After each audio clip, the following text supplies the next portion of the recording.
if you want to have compounded long-term exponential growth, I learned from my own mistake, right? I always try to chase the next big great company when I was in my 20s. Um, I always find it surprising. I'm lucky enough to find them, but my problem is I never really invest hugely or a big enough money into it so that it make a difference. For example, I invest in Facebook when it's IPO $100. Oh, but then when I make 27%, I sold it, right? And I only put a few $1,000 into it. So two of my main mistakes is I sell way too soon.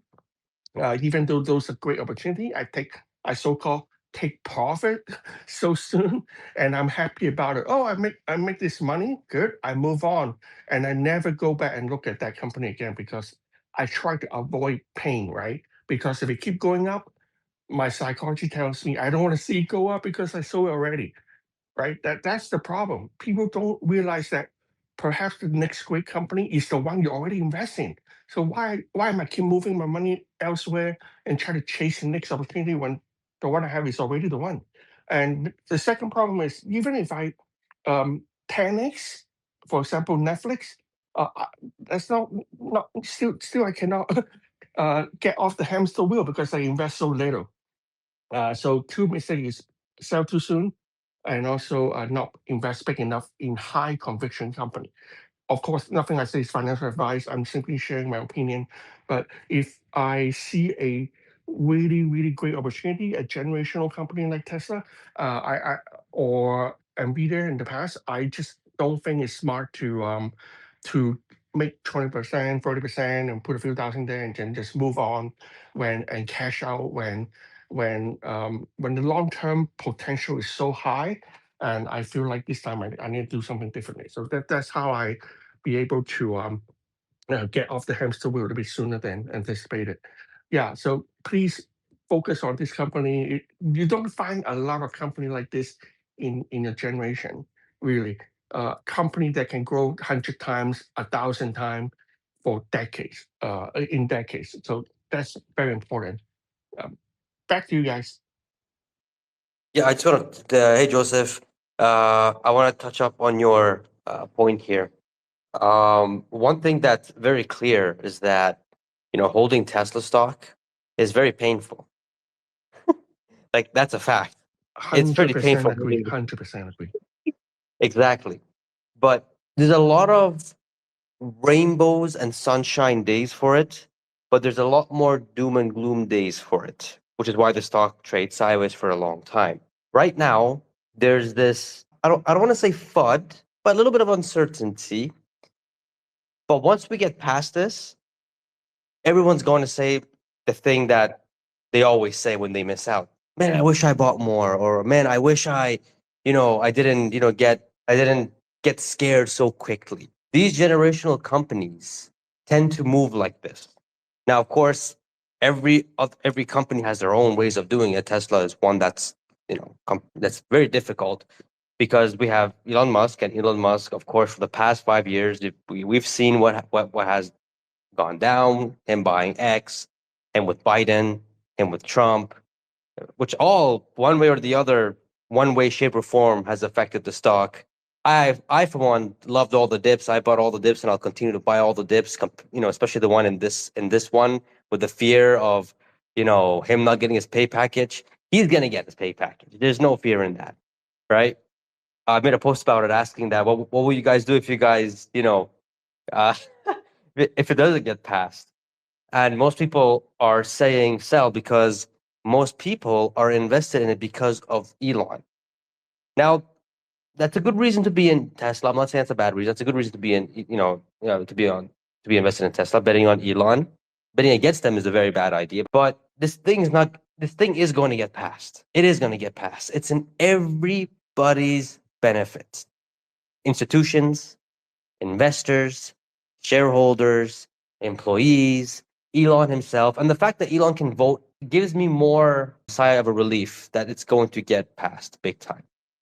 But going back to what Joseph was saying, adding on to what he's saying, it's not easy holding these stocks unless you literally don't track the company at all, lock yourself out of the count and don't look at stocks for the next 5 years. But most people can't do that. Most people can't do that, and they won't do that. So, indeed, long term, look at what's going on. And I do want to say one thing after hearing what Jen has to say. I want to ask a question to all of you guys, and it has to do with the compensation package too, because that's what the hot topic is right now with Elon and Tesla and all that kind of stuff. I don't think that, let's say in the worst case scenario, let's be logical here for a second, right, guys? In the worst case scenario, the thing doesn't get passed. You think Elon's just gonna get up and leave? No, I don't think so. The dude has already 13% of the company. The dude's going balls to the wall with Robotaxi and FSD. The only thing that's gonna be at risk is Optimus. And I don't think he can remove Optimus from Tesla because that's a Tesla product. However, he will not make millions of these as he wants, because that's going to be dangerous if he doesn't have enough control. But we still have Robotaxi, we still have energy, we still have FSD, we still have all the other cool shit that's coming with it. I think if we all just chill out for a little bit and not let the fear get into us, I think with the Optimus, Tesla stock is over 30 trillion in valuation. But without Optimus, Tesla is a 5 to 10 trillion valuation, in my opinion. That's just how I see it. Again, my thesis when I went into Tesla, I didn't go because of Elon Musk. I went because of robotaxis. Now I prefer him to be there. I prefer 100% Elon to be there. I want him to accelerate this thing. I want him to work on other projects. I want him to make this company the biggest company in the goddamn world. But it's not the end of the world if this thing doesn't get passed. But it's going to get passed. It's going to get passed. Jennifer. I've been an investor my entire adult life, whether it's been in real estate or stocks, and I've always been in an incredibly focused portfolio. There are only 2 stocks in my portfolio right now. And the reason for that is because I believe you get rich by betting, by investing in something that you truly have conviction and believe in. And then you have to just forget all the noise.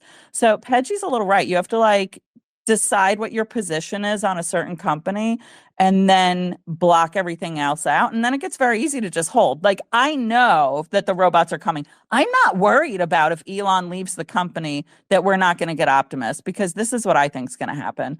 We're still getting the physical Optimus. Elon still owns XAI. XAI, Grok, is going to be the brain of Optimus. So regardless, he will be in charge of the army of robots because he will have the brain, okay? Other robotics companies do not have a brain for their stupid robots, And while some of them can do parkour, like Boston Dynamics, they have not made a whole lot of headway in making an autonomous robot. Nobody was making an autonomous robot. Tesla is. So I'm really not concerned. I think Elon's pay package is going to get passed. However, I think that there's been pressure put out there because we want to make sure. So if you're sitting in this room right now and you have not voted your shares, what the fuck are you doing? Don't let it be an election in the United States where we just assume the other adults in the room are handling it. Do your due diligence, do your part as a shareholder, because you're really screwing yourself if you're not voting for Elon and if you're not voting with Elon, because Elon's the person that built all this shit.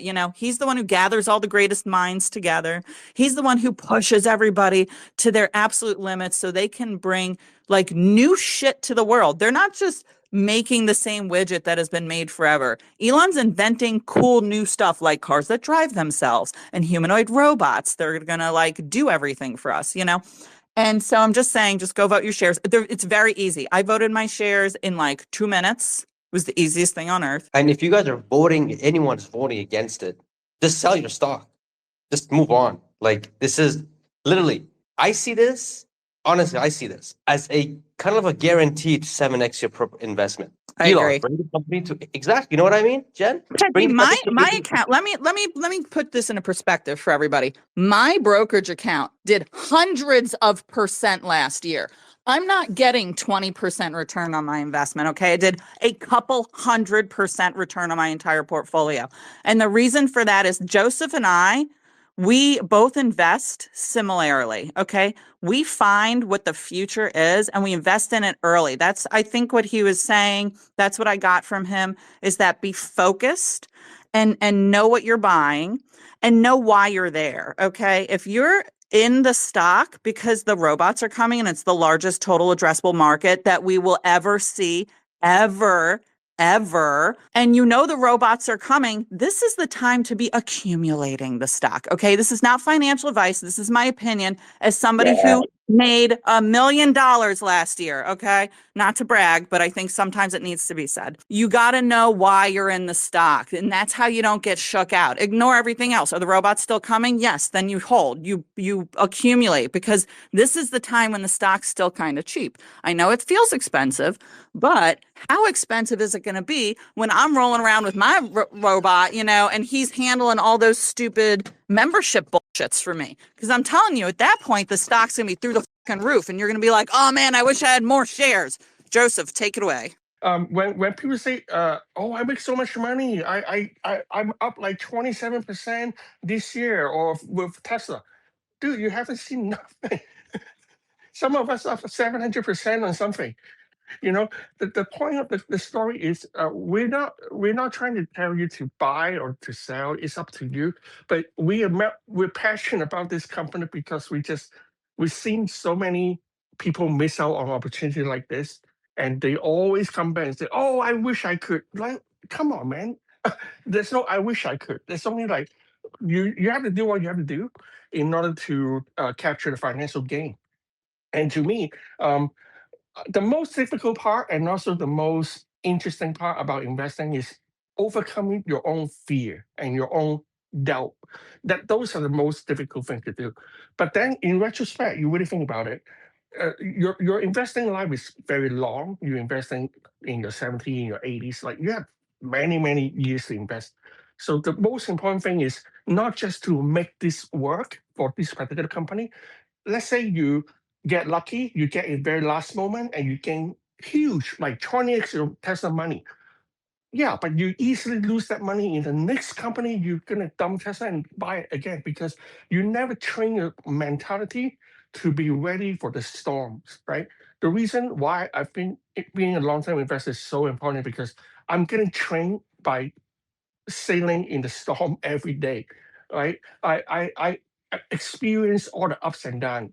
I don't get fear out of taking my boat out into the ocean just because there's a storm out there. I keep training my mind to be stronger and tougher along the way, so that as your portfolio growing bigger and bigger, you see not just like 10,000 up and down, not 100,000 up and down, but millions up and down on a daily basis.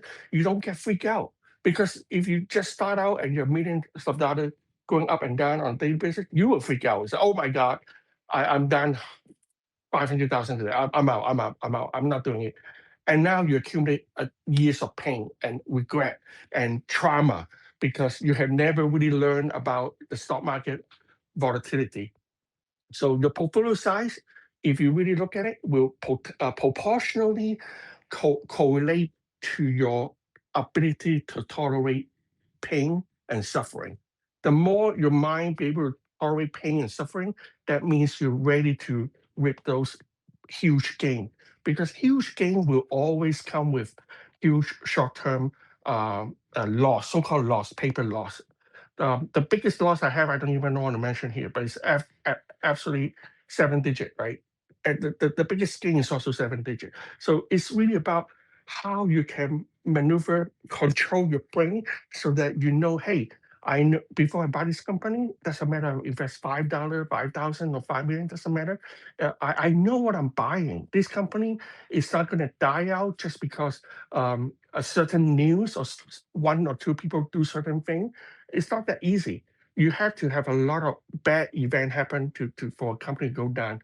At the same time, it takes a lot of effort, like Elon say, for it to grow into $1 trillion company. So, but I believe it will, because I have seen enough in the past what Elon and his employee can do. The team is amazing. They work hard. They're smart. I'm from a tech world, so I always talk about, if you're smart, great, you have good company. But if you're smart and you're working hard, you have a vision, then you have a great company that no one can beat you. The scariest thing is a great engineer who work into long hours. Those are the scary people. I'm a decent engineer. I get shit done. But when I compare those geniuses, I'm nobody. That's how I see it. So when I see a team of tens of thousands of people working like that with a mission, I know they're going somewhere, especially when they are now setting up the Optimus production line. I can't wait. I'm sure they will share with you guys in the shareholder meeting or in the next quarterly update how they're doing in the production line for Optimus. But I don't hear any other company setting up a production line for humanoid robot. So to me, that's the most bullish thing ever. I stay invested because of mainly Optimus. Robotaxi is very cool and they will generate profit. But to me, the life changing thing is when humanoid robot become a reality. That term is huge. Many people don't know about FSD, but here's the thing though. Why do you want people right now to know about it when you can still buy the stock at a low price? Because if they know, when the majority knows, when the masses know, 90%, 80% of people know that Teslas are no longer this electric car company, but it's a company that does transportation autonomously, do y'all think the stock's gonna be at 400? Do y'all think the market cap's gonna be 1.5 trillion? I don't know, man. Something tells me that it's not gonna be there. I think it's gonna be much higher than where it is now. So until then, let me keep buying on the cheap.